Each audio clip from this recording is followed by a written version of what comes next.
So we have that in place. So recall that we had this closing balance which we set up to be 0 so that we could calculate the interest here that we later on use in completing our income statement. So we had to calculate the interest expense on debt, that is the pre-tax cost of debt, which we have to complete our financial statements, precisely the income statement. So the interest expense that we calculated from here, we just had to make these balances 0 since it was based on an average of the opening and closing debt balance for the additions that we made and an average of the closing and opening debt balance for the existing long-term debt. So in this case, since we are back here to estimate whatever the closing balance would be for the additions to this long-term debt schedule, so we're just going to use the auto sum here, or equals to sum all of those.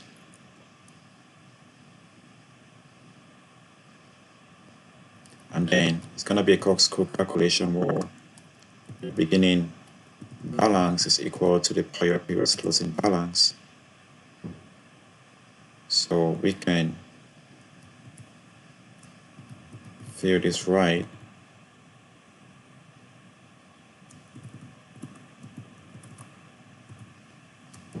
We can fill this right, and we can take all of these and fill it to the end of the projected period. So as you can see, we have that setup in place there. So what we have done so far is we have been able to estimate any repayments that should be made if we had any additions to equity. So we have been able to estimate that any repayments that should be made if there were any additions to long-term debt. So we have been able to estimate that, and now we have, as we said, Amazon has no for this shortfall given its high growth rate across different business segments such as online stores, physical stores, and third-party sales, and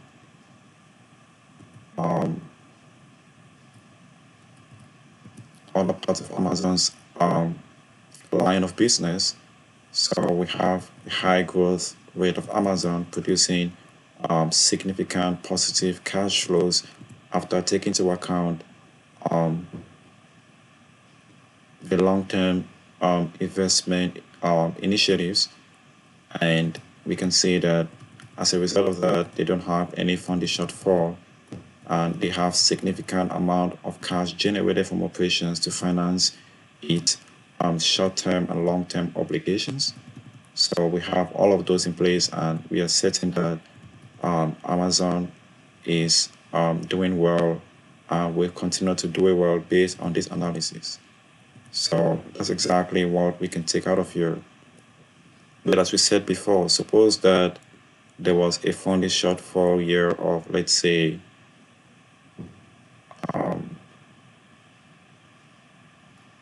$5 billion.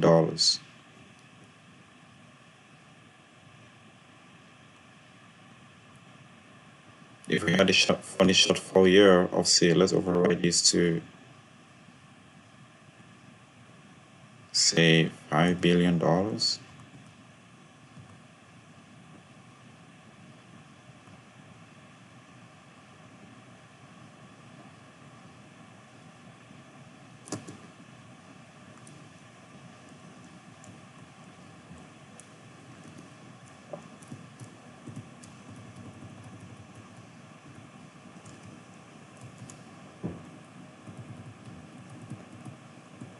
You can see that that will significantly flow through the model. So if these repayments were gonna be made, if we had these repayments that should be made only for 10 years, we will see that it's gonna be made by 10 years and everything should be completed. At the end of 10 years and everything should be completed. So we can undo that. and we have that in place there. So we have been able to build this model from scratch, and we are relatively happy with our analysis, what we have done so far.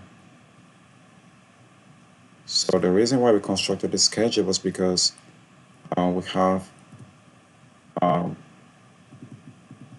here in our income statement, go back to the financial statement.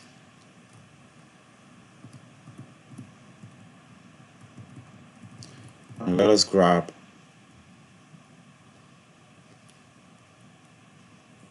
the weighted average shares used in computation of earnings per share for both the basic and the diluted earnings per share. So what they're saying essentially here is that if there were any diluted securities such as convertible bonds, convertible preferred shares, and rights, and all of those, then we will have right and warrants, then we will have to include all of those here to the basic earnings per share. So that's where we arrive at the diluted earnings per share. So in this case, going forward to estimate their weighted average shares using computation of earnings per share for the basic earnings per share going forward from the year 2021 up to the end of the projected period, we will take the prior weighted average shares used in computation of earnings per share, and then we add to that